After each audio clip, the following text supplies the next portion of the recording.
Hi guys, TuhonBillMcg here. I want to do some videos on knife sharpening.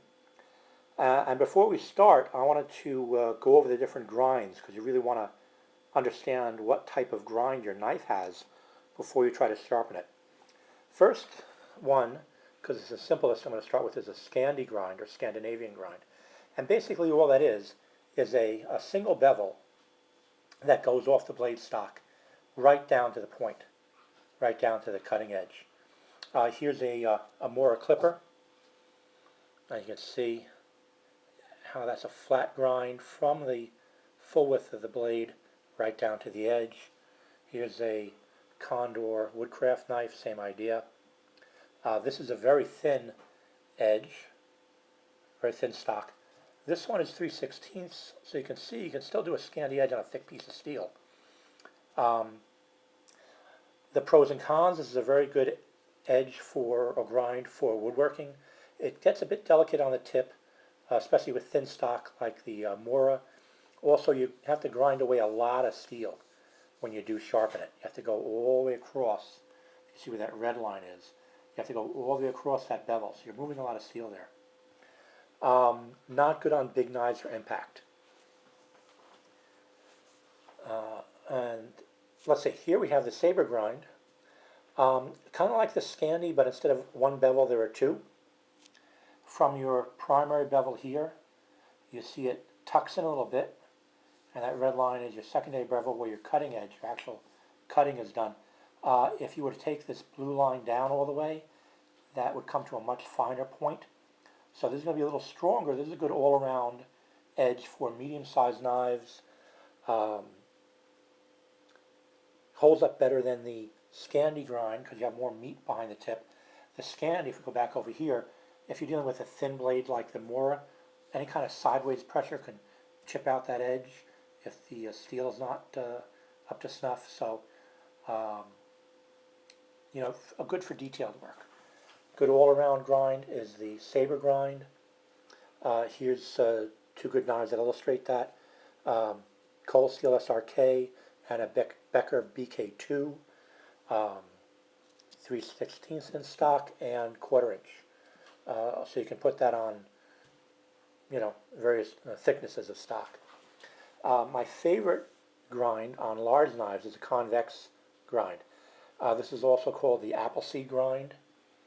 You can kind of get a feeling of why it's called that from the shape there. Or the Moran grind. Bill Moran was a knife maker who kind of reintroduced it to modern knife makers. This, however, is a very common, or was a very common grind on swords and axes and large tools that needed to withstand impact. Because you have a lot of meat behind that point, because it bells out like that in that convex shape, you have a lot of steel behind that point. This holds an edge well, it's very strong. Any kind of blade that's going to take impact, I would recommend a convex edge. Even if your knife does not have a convex edge, let's say it has a Saber grind, but it's a large blade to be done with, you're going to use for chopping and whatnot, put a convex edge on there. Hollow grind. Hollow grind is seen a lot on factory knives, even some custom makers who do stock removal work. And it's done not because this is the best grind out there, but simply because it's the least expensive to put on. It's easiest done with factory equipment. What you'll see is two concaves here, and they correspond to two big grinding wheels that face each other in a factory. And they'll put the stock in and just pull it through, and it slices these big bevels. So you can see pretty easily on this Voyager knife from Cold Steel how that bevel comes down and it's a hollow in there, hence the name hollow grind. If you do get a hollow grind knife, you really want good steel. The reason for that is the cutting edge here, the last part that you sharpen, tends to be a bit wide in angle. And it doesn't slice through material when it's dull as easily as a thinner blade. So you're really dealing with a pretty obtuse angle here. So you want something that's not going to go dull on you quickly. So you want a really good quality steel if you're going to get a hollow grind. What I used to do on my hollow grind knives back in the days where, you didn't always get the best feel on these, is I would actually knock that cutting edge back a bit and shallow it out. And that would tend to give me a finer point. Not as strong, but for a slicing knife, I didn't need real strength. But now with the better steels we have, you don't have to do that. Next, we have a chisel grind. This is kind of an odd kind of grind. You saw this first on Emerson knives. Here's a bench-made Emerson model. Basically, it's a flat on one side and a bevel on the other. You can see it better on this custom knife that someone gave me in Finland. Total flat on one side and a bevel on the other. This one is kind of interesting because it has a flat Scandi grind on one side and a convex on the other. This is based on a knife in my fantasy novel that somebody made for me. But the problem with the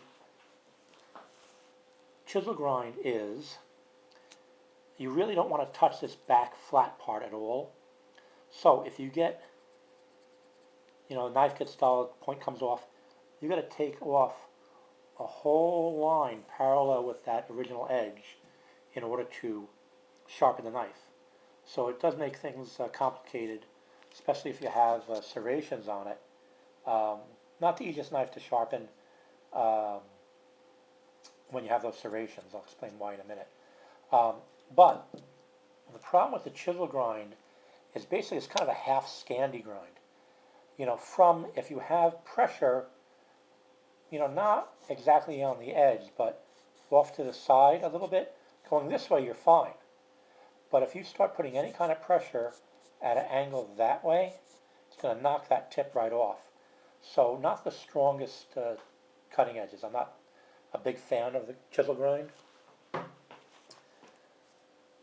Here, combo edges next. This is kind of odd. The reason I'm including this is you'll see a lot of factory edges with serrations will have this grind. You'll see a hollow grind or a flat grind on one side, and then a flat or a hollow grind on the other, but the actual cutting edge where the serrations are put is always a hollow grind, or almost always. There are probably some out there that aren't, but all the ones I've seen have been a hollow grind. And these kind of get kind of awkward to sharpen. You'll see why. This is a old Spyderco Manix. They don't make this knife anymore for some reason. I think it's one of their best models. But anyway, flat grind here. But you can see it on the camera here. Those serrations, they're cut with a large grinder, steel grinder, that wheel. That's if you could think of a router blade or basically a router blade you would use to do molding and woodwork. Well, think of a really strong version of that would work on steel, and it just cuts all those serrations in one shot. But you got to get in there with a very fine tool if you want to sharpen that. Remember, you got no bevel on this side, if you notice. See that? No bevel on this side. And those bevels on this side. So you have to sharpen the knife only on one side in those tiny little surfaces. You have, decent size serrations, and in between those tiny little serrations. So you really have to get the corner of your sharpening stone or a flat kind of triangular sharpening stick in there, aluminum oxide sticks. So it's not the easiest knife to sharpen. A lot of guys simply send this back to the factory when it gets dull. But I include it because it is common on knives with serrations. And I'll work on all these different styles of sharpening on edges as we go along. Okay, talk to you soon.